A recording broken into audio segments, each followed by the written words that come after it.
Hello, everyone. Welcome back.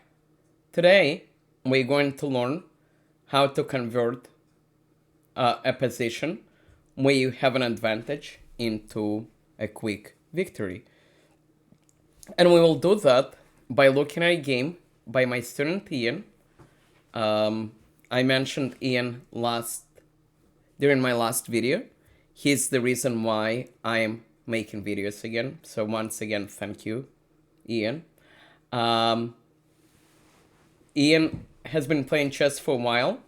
He has not been playing in a lot of tournaments, but I'm excited to have him make a comeback in the next couple of weeks.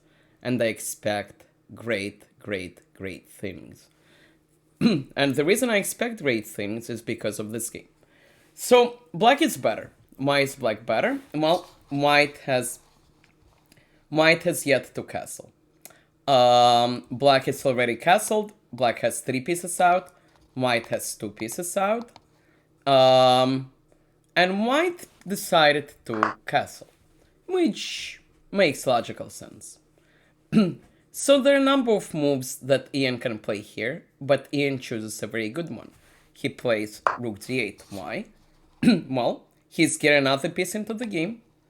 Now we have 4 pieces in the game. Moreover, he's putting pressure on this knight, and this knight is now quadruple attacked. So there are only 3 defenders. So it's very difficult to find another defender. So Ian is simply going to win a pawn. White gets out of the pin, queen a4. Ian wins his pawn. He takes. White takes with the pawn. Ian takes. White takes, and Ian takes with the queen. Ian says, I'm up. When I'm up, I want to trade pieces. If the queens are traded, Ian is going to be up a pawn. In addition, he will have an advantage of a bishop against the knight. On the open board, bishops are better than knights, especially when there are pawns on both sides of the board. White avoids a trade, queen b3. And now Ian needs to decide what to do, and he makes a very good decision. He improves the bishop with tempo. At first it looks like he's given up this pawn, but he is thinking more than one move ahead. He realizes that if white takes, he will develop his last piece and pin the queen to this pawn. Eventually this pawn is going to fall. So it's a temporary pawn sacrifice in order to quickly develop all his pieces. White takes. Ian continues with his move, rook b8. White plays queen a6. Perhaps he should have brought his queen closer to the king, because as we will realize, that king will need it. Ian gets his pawn. Rook takes. And white is trying to finish his development.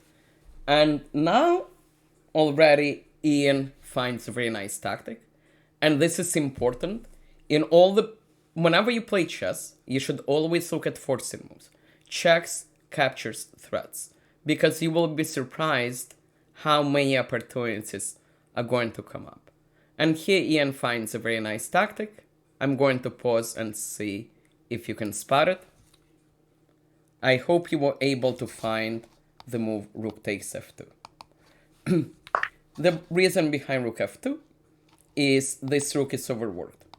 It defends this rook, it also defended this pawn. So after takes, Ian would simply take, and he's winning a pawn. White play knight b5, thinking that he was playing a great move attacking the queen. But in this position, Ian finds yet another tactic, which is even better than the first one. And once again, I'm going to pause and see if you can spot it. And I hope you were able to find the beautiful double check which Ian found. Rook takes rook and white resigned. The point being is white does not have time to take the queen because he's in check by the rook. He cannot take the rook with the rook because he's in check by the queen. So he would have to take with the king, and Ian would pick up the rook and be clearly winning after this. In fact, we might have something even better. Instead of taking the rook, there might be a quick checkmate. Something like bishop c4, bring all the pieces into the game. White has no choice but play king e1. And now queen e3 finishes the game because a rook is here and the king cannot escape. Very nice game by Ian. Very, very good demonstration of how to convert. Let's sum up how Black was able to quickly win this game. So we want to bring in all our pieces, especially if you can create threats while doing it. We want to trade pieces when you're up, which is why Ian took with the queen. He wants to trade queens. And you need to think more than one move ahead. Don't worry about sacrificing a pawn if it helps you develop all your pieces, which is why this works out beautifully. And always pay attention to tactics, which is why rook takes f2, followed by rook f1. Very, very nice conclusion of the game. Great job to Ian. I'm very excited to see what he will accomplish in the upcoming tournaments. Everyone else, thank you for watching, and I will be back soon. Thank you.